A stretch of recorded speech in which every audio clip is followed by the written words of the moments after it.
Pak Komar coba di mute punya Pak Komar, Pak Komar. Pak Komar. Ya, oke. Pak Komar tolong di mute. Ya, saya berisik udah. Silakan Nadia.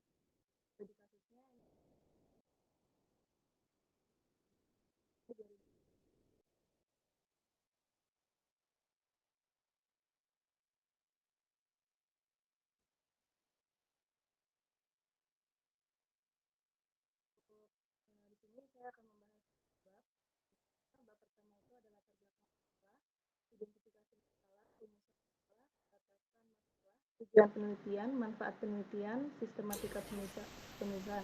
Suara kurang keras, kerasin jangan. Suara kurang keras dia.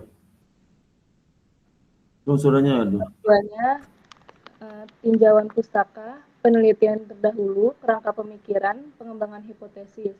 Dan selanjutnya bab 3 itu ada objek penelitian, desain penelitian, metode penelitian, variabel operasional, teknik pengelolaan data, dan analisis. Kedengaran suaranya.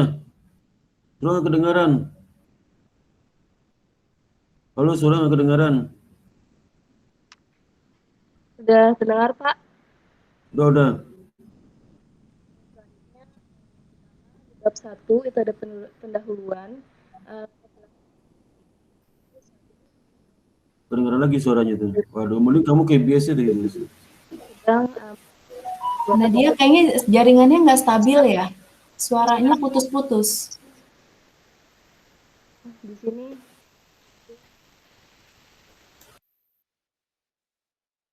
sudah bisa belum? Sudah terdengar?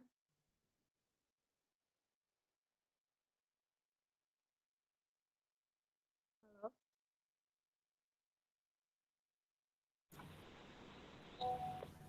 Suara kedengaran, aduh. Kayaknya Jaringan makanya maka harusnya datang ke IBS aja nih. Maka ditanya dulu ke mahasiswa jadi bisa nggak? Kalau nggak bisa, suruh ke IBS ya.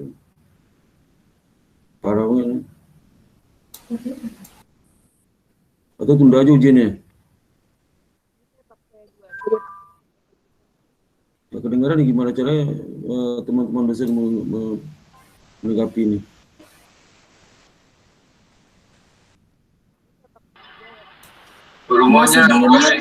Masih di mute Nadia suaranya.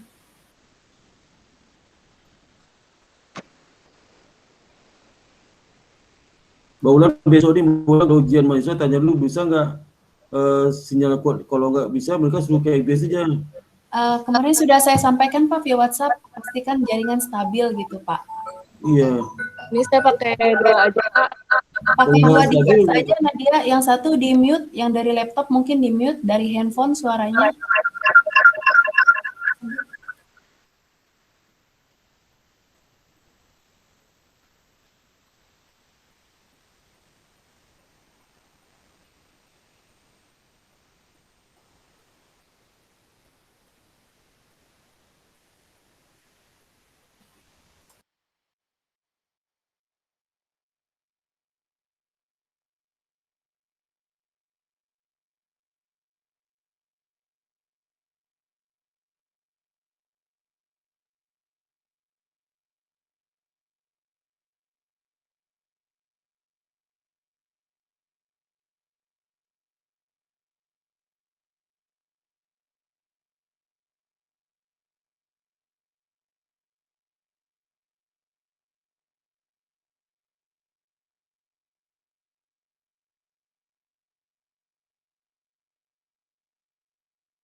Atau Nadia gini aja, kamu kayak biasa aja, kamu bisa ini kalau ujian sempro berikutnya kayak biasa aja di rumah ya.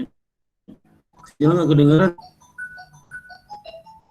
nggak kedengar suaranya.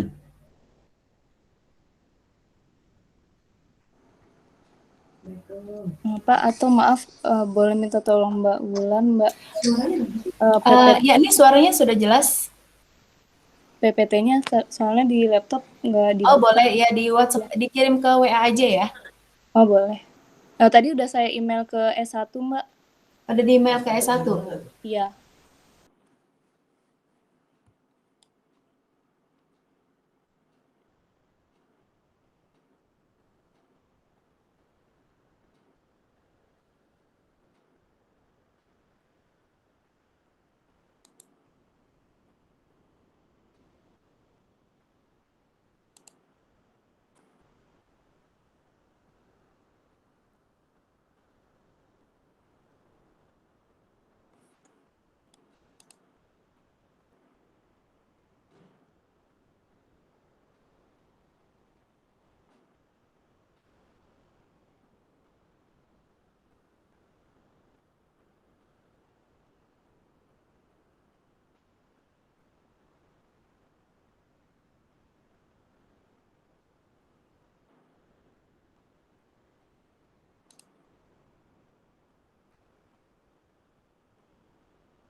Apakah sudah muncul, Pak?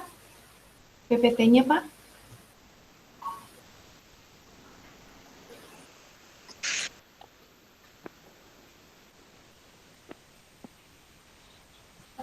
Nadia, sudah muncul PPT-nya? Sudah Sudah, Mbak, Mbak. boleh digedein aja Mbak.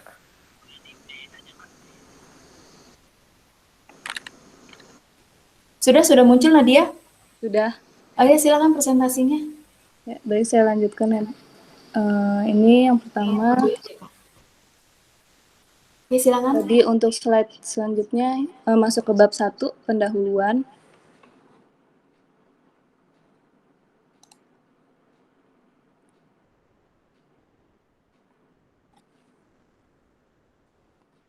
Yang pertama ada latar belakang masalah. Saat ini kondisi perekonomian sedang mengalami gejolak yang dapat memberikan dampak baik dan buruk bagi perusahaan. Karena di masa pandemi COVID-19 ini ada beberapa perusahaan yang mengalami lonjakan peningkatan produksi dan ada juga yang mengalami penurunan karena kondisi sehingga berpengaruh terhadap profitabilitas perusahaan. Berdasarkan data Gaikindo, itu total penjualan mobil sepanjang Januari sampai Maret tahun 2020 itu hanya turun 6,9% atau lebih dari 17.000 unit dari capaian tahun lalu. Di mana bagi perusahaan, profitabilitas dijadikan sebagai alat ukur kemampuan perusahaan dalam memperoleh laba selama jangka waktu periode tertentu, serta melihat seberapa efektif perusahaan mengelola aset yang dimilikinya. Selanjutnya, itu ada identifikasi masalah. Yang pertama, terdapat penurunan tingkat produksi atau aset perusahaan di masa pandemik yang mengakibatkan penurunan tingkat profitabilitas perusahaan. Yang kedua, tindakan pemasaran yang digunakan untuk meningkatkan penjualan yang dapat menaikkan jumlah laba dan kinerja keuangan yang baik dapat mempertahankan serta menarik investor juga customer. Yang tiga, itu terdapat beberapa faktor yang mempengaruhi profitabilitas perusahaan seperti pertumbuhan penjualan, debt to equity ratio, current ratio, total asset turnover, dan ukuran perusahaan.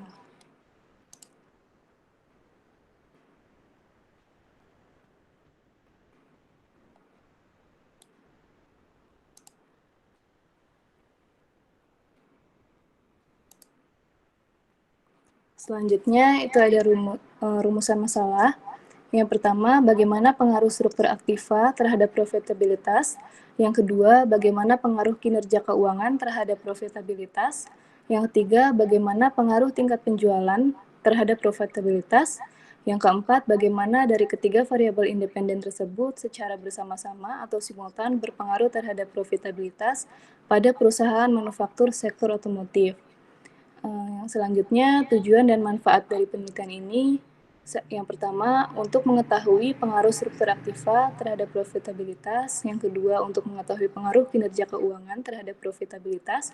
Yang ketiga, untuk mengetahui pengaruh tingkat penjualan terhadap profitabilitas. Dan yang keempat, untuk mengetahui dari ketiga variabel independen tersebut secara bersama-sama atau simultan berpengaruh terhadap profitabilitas pada perusahaan manufaktur sektor otomotif. Selanjutnya itu ada bab 2, landasan teori. Yang pertama, struktur aktiva. Aktiva adalah segala kekayaan yang dimiliki suatu badan usaha. Dalam PSAK nomor 16 tahun 2015 dikatakan bahwa aset tetap adalah aset berwujud yang penggunaannya lebih dari satu periode atau 1 tahun dan dimiliki oleh perusahaan untuk digunakan dalam proses produksi atau penyediaan barang dan jasa, untuk disewakan kepada pihak lain atau untuk tujuan administratif. Selanjutnya ada kinerja keuangan. Kinerja keuangan ini adalah gambaran kondisi keuangan perusahaan pada suatu periode tertentu, baik yang menyangkut aspek penghimpunan dana maupun penyaluran dana yang biasanya diukur dengan indikator kecukupan modal, likuiditas, dan profitabilitas. Udah ngeser-ngeser kuliah. Tujuan dari adanya pengukuran kinerja Tadi keuangan lupa ini, mengontak Bapak tuh. yang pertama, untuk mengetahui tingkat likuiditas, solvabilitas, rentabilitas, dan tingkat stabilitas. Bro. Selanjutnya, tingkat penjualan, di mana ini suatu perusahaan dapat dikatakan mengalami pertumbuhan ke arah yang lebih baik jika terdapat peningkatan yang konsisten dalam aktivitas utama operasinya. Faktor-faktor yang mempengaruhinya yaitu yang pertama, kondisi dan kemampuan penjual, kondisi pasar, yang ketiga itu modal, yang keempat kondisi organisasi perusahaan, dan yang kelima ada faktor-faktor lain. Selanjutnya ada profitabilitas. Rasio ini untuk melihat hasil laba yang diperoleh perusahaan selama periode tertentu dari aktivitas penjualan atau investasi. Adapun beberapa rasio profitabilitas yaitu gross profit margin, net profit margin, return on investment, return on equity, dan earning power. Selanjutnya ini ada kerangka pemikiran, di mana variabel independennya itu ada 3, yaitu struktur aktiva sebagai X1, yang kedua kinerja keuangan sebagai X2, dan tingkat penjualan sebagai X3. Di mana dari ketiga variabel independen ini diharapkan akan berpengaruh positif terhadap profitabilitas sebagai variabel dependen. Selanjutnya itu pengembangan hipotesisnya, diharapkan menghasilkan H1 struktur aktiva berpengaruh positif terhadap profitabilitas atau ROA, yang H2 kinerja keuangan berpengaruh positif terhadap profitabilitas, H3 tingkat penjualan berpengaruh positif terhadap profitabilitas. Selanjutnya bab 3, itu ada metode penelitian. Objek yang digunakan yang akan dianalisis yakni perusahaan manufaktur yang bergerak di bidang otomotif periode tahun 2015 sampai 2019. Selanjutnya, desain penelitian itu menggunakan metode kuantitatif dengan tujuan untuk menguji hipotesis yang telah ditetapkan. Selanjutnya, metode pengambilan sampelnya, teknik pengambilan sampel yang digunakan dalam penelitian ini yakni purposive sampling. Jenis dan data penelitiannya ini menggunakan data sekunder, di mana data-data tersebut yang diperoleh dari situs Bursa Efek Indonesia. Selanjutnya, teknik penghimpunan data dan pengujian datanya itu menggunakan metode dokumentasi dan pengujian datanya menggunakan program eViews. Selanjutnya, ada variabel dan operasional variabel, di mana variabel independennya ini struktur aktiva menggunakan formula fixed asset turnover dengan formulasi penjualan bersih dibagi aset tetap dikali 100%. Yang kedua, kinerja keuangan itu menggunakan debt to equity ratio. Formulasinya total hutang dibagi ekuitas kali 100%. Dan yang ketiga, tingkat penjualan menggunakan sales growth, di mana formulasinya penjualan tahun ini dikurangi penjualan tahun sebelumnya, dibagi penjualan tahun sebelumnya dikali 100%. Sedangkan untuk variabel dependennya menggunakan return on asset dengan formulasi laba setelah pajak dibagi total aktiva dikali 100%. Selanjutnya, teknik pengolahan dan analisis data. Untuk estimasi model regresi data panel, pemilihan model estimasi dalam pemilihan ini terdapat 3 model, diantaranya ada common effect model, fixed effect model, dan random effect model. Untuk penentuan model estimasinya itu ada uji Chow, uji Hausman, dan uji Lagrange multiplier. Untuk pengujian asumsi dan kesesuaian modelnya, itu ada uji normalitas, uji autokorelasi, uji multikolinearitas, dan uji heteroskedastisitas. Untuk uji hipotesisnya itu dalam penelitian ini menggunakan uji T, di mana data yang dipakai dalam penelitian berupa data kuantitatif berskala interval atau rasio.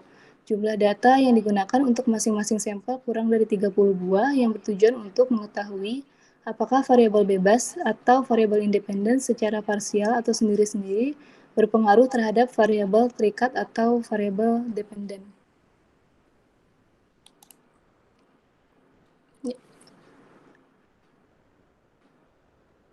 Sekian dan terima kasih presentasi dari saya. Mungkin ada yang terima kasih Saudara Nadia ya Fitriani atas presentasinya. Untuk itu kepada Bapak dosen Pak Komar, Daria dan Pak Didi silakan untuk memberikan masukan. Silakan. Ya, terima kasih. Video dibuka ya, Nadia, video dibuka.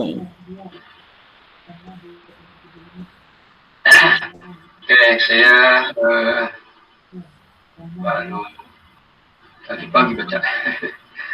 Oke, siapa Nadia ya? Iya, Pak. Nadia, video dibuka, Nadia, video dibuka. Sudah, Pak, sudah dibuka. Enggak kebuka di sini, enggak tahu.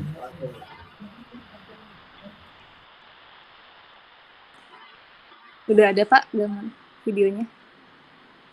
Oke. Enggak kebuka. Pengaruh struktur aktiva, kinerja keuangan dan tingkat penjualan ya. Terdapat profitabilitas pada perusahaan manufaktur yang terdaftar di BI studi kasus ya. 2015-2019. Pertanyaan pertama, kenapa tidak dikaliguskan aja 2020 karena sekarang sudah 2021. Apa alasannya tidak diteruskan ke 2020? Itu sampai 2020 tuh Pak maksudnya. Oh gitu ya. Nadia. Kemarin di masa 2020. Iya, Pak, sampai 2020. Oke, ini belum koreksi ya di aktornya. Oke, terus ya ini aja dari diurut aja biar ngacak. Terus di sini ya udah bagus ya, secara umum sih udah oke lah, tidak perlu banyak tanya-tanya sebenarnya. Terus latar belakang ya, di latar belakang ini ada salah satu apa ya istilahnya kalau ujuk-ujuk tuh apa ya dari narasinya dari atas ya. Saat ini kondisi propernya bla bla bla bla gitu kan. Terus langsung ke apa namanya di sini. Di kawasan ASEAN masih berdampak berat terhadap industri otomotif. Berdasarkan itu. Jadi ada apa gambaran umum. Tahu-tahu ada industri otomotif. Nah, masuk ke industri otomotifnya ini yang menjadi apa nanti sampel ya, sampelnya itu. Iya, Itu Pak. kayaknya disambungin lah gitu jangan ya, Pak paham ya. Nah, jadi apa namanya ngalir gitu. Nah, terus juga ini masih apa ya untuk referensi yang di latar belakang ini yang bagus kan skripsi itu banyak referensi malah lebih bagus ya walaupun itu masih di pendahuluan.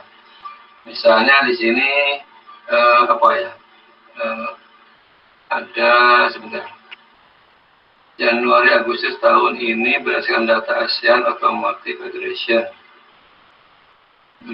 Kapan yang lebih jelasnya kapan ya? Terus yang dipublikasikan di situsnya disebut bahwa produksi kendaraan bermotor di kawasan ini hanya mencapai sekian. Nah, tadi saya belum baca itu ya. Yang saya tanya ini referensinya. Kejelasan ternyata di sini ada ASEAN Automotive Federation ya. Kapan di expose-nya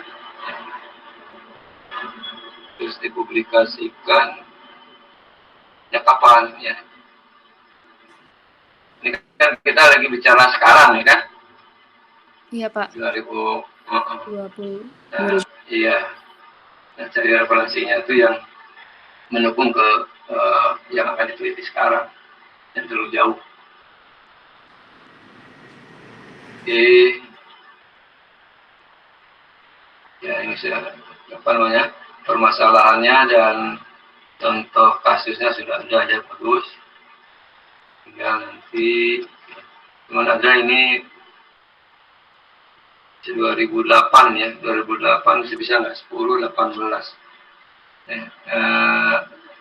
ya 10 tahun lah kan gitu ya 2020 berarti 2010 ya, terakhir referensi kalau bisa ya kalau tidak ada lagi yang menyangkut referensi yang ada ya apa boleh buat bisa dipertanggungjawabkan aja.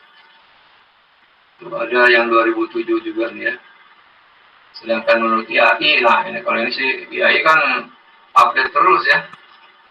Iya, Pak. Nah, menurut IAI-nya di mana, ya kan? Analisis urusan dengan menurut IAI.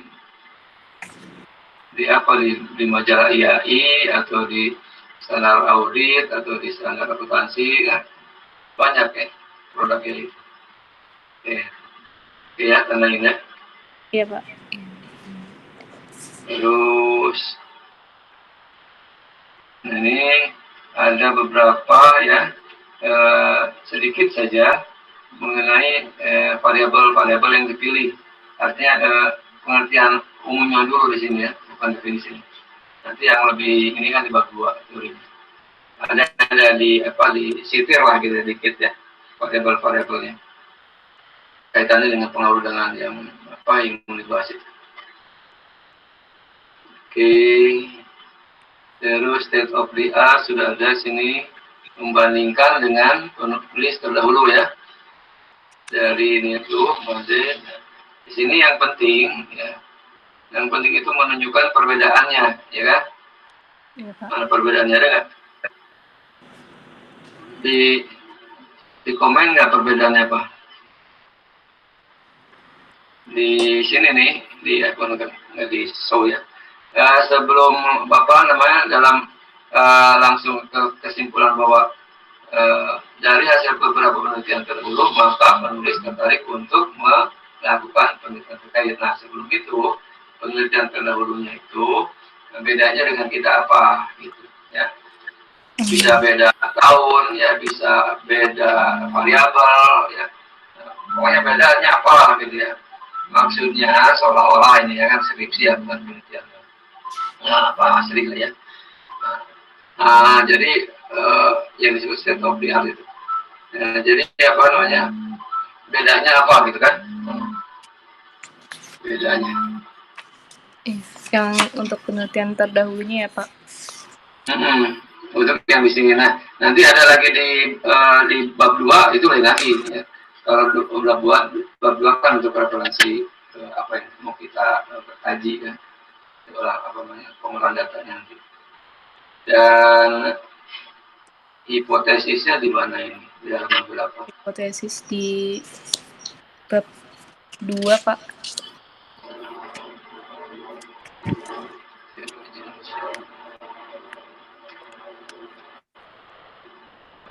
Terus healing. Oke. Ada di Aset perkenalan aset. Oke. Nah, terus halaman berapa ya? Halaman 14 nih saya buka nih. Masih definisi ya. Struktur aktiva. Iya, di halaman 30 Kak itu ada pengembangan hipotesis. Setelah apa? Kerangka pemikiran. Kerangka pemikiran halaman berapa? Ya, setelah kerangka pemikiran. Ini.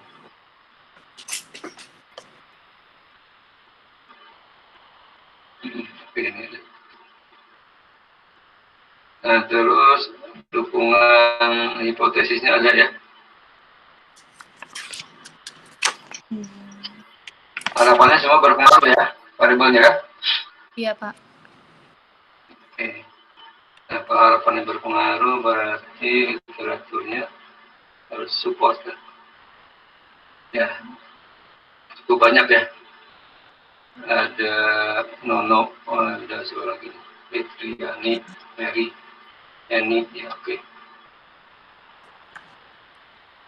Kalau menurut saya secara format sudah memenuhi syarat lah. Cuma nanti yang tadi aja ya, kalimatnya ada beberapa yang tidak nyambung, berbahasa Indonesia yang baik, nah tidak. Pas Pak dari saya itu aja dulu sementara. Nanti kalau ada tambahan saya akan jalan lebih. Terima kasih Ya, terima kasih Pak Komar atas masukannya. Silakan Mbak Nadia itu menanggapi Mbak Nadia. Silakan.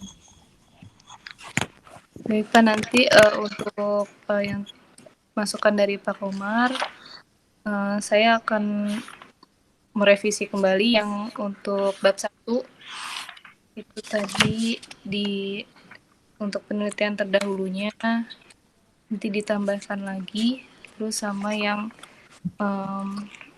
untuk definisi umumnya yang pertama di latar belakang masalah itu ditambahkan referensinya, dijelaskan kembali.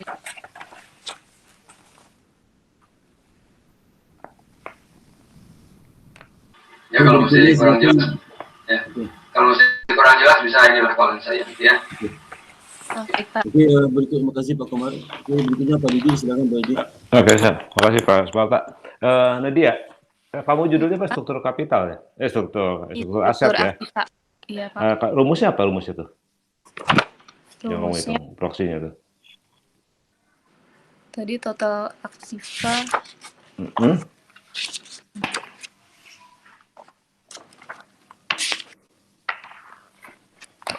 Total aktiva.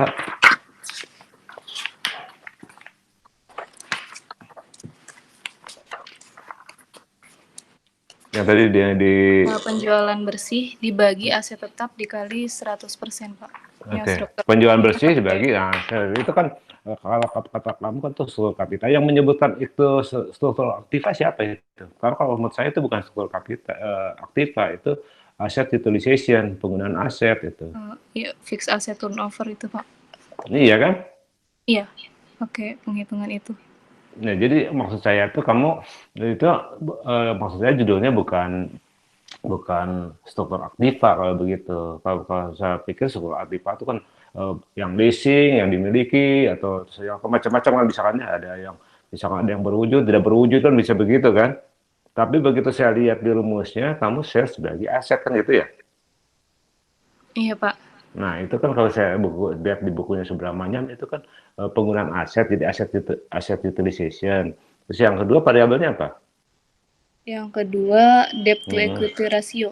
Oke. Variabelnya Nah, sekarang 50%. rasio-rasio yang kamu sebut yang digunakan dia sebagai variabel penelitian, saya sarankan kamu rujuknya ke bukunya analisa laporan keuangan gitu. Ya, di sebelah Manyem tuh ada itu. Iya, Pak. Ya, tuh. Jadi judul saya nggak masalah, judul cuma literaturnya kamu kembali ke bukunya analisa laporan keuangan. Jadi di sana juga banyak. Terus yang ketiga variabel apa?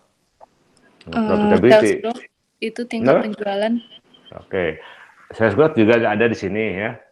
Ya. Nah, terus jurnal yang kamu refer internasional kah? Internasionalnya cuma satu, Pak. Apa tuh? Vita Kartika Buana dan Muhammad Kafid. Oh, yang terjemahkan dalam bahasa Inggris, terjemahkan juga gitu. Terbitnya Iya. di mana itu? Gimana, Pak? Dipublikasikan di majalah apa itu? Jurnal apa? Saya nyarinya di Sinta, Pak. Nggak nyoba di Emerald gitu? Kan di Best punya Emerald tuh. Iya, Kamu belum. pas karyawan apa reguler? Karyawan. Iya, Pak. Oke. Coba yang di Emerald mudah-mudahan ketemu ya. Nah, terus ini alasan kamu ngambil sektor otomotif ada apa? Soalnya saya kemarin waktu yang awal pandemi itu ngelihat kalau sektor otomotif itu kan penjualannya itu turun, Pak. Jadi saya kayak tertarik untuk analisis ini. Berarti kamu penelitian sampai 2020? Iya.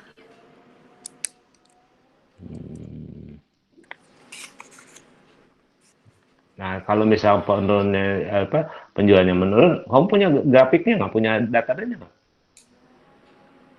Grafiknya belum di copy sih, Pak. Nah, itu kamu masukkan latar belakang kan biar kelihatan kan kamu ininya. Ya. Ya. Kenapa ngambil supaya kalau terpengaruh atau gimana itu menurut saya cuma.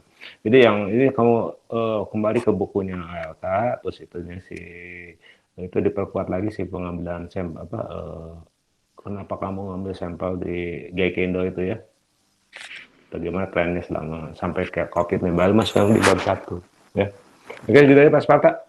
Oh iya, terima kasih Pak. Oke, terima kasih Pak Didi atas masukannya. Nanti Nadia tolong kamu perbaiki. Jadi silakan tanggapan Nadia apa? Baik Pak, nanti untuk yang dari Pak Dikdik itu yang latar belakang nanti ditambahkan dengan dukungan grafik dari penurunan sektor otomotif, terus video nggak dibuka, bisa buka videonya. Sudah Pak, udah dibuka. Oh, ke sini ketutup ya? Iya, terus. Saya terbuka Pak. Presentasinya mungkin maksud Pak Sparta ya? Iya. Terus. Ya. Terus untuk rumusnya nanti diperkuat lagi, dilihat dari referensi buku Subramanian, jadi literaturnya disesuaikan dengan buku. Nanti saya revisi lagi Pak.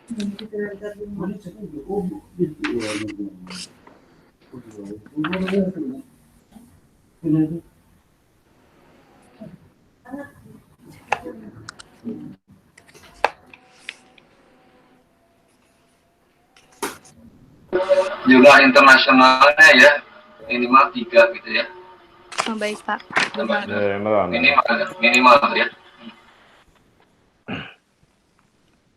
Oke Pak, Pak Komar, Pak Didi, terima kasih atas masukan dan beberapa perbaikan ya. Untuk itu kalau nggak ada lagi kita tutup selesai ini. Alhamdulillah.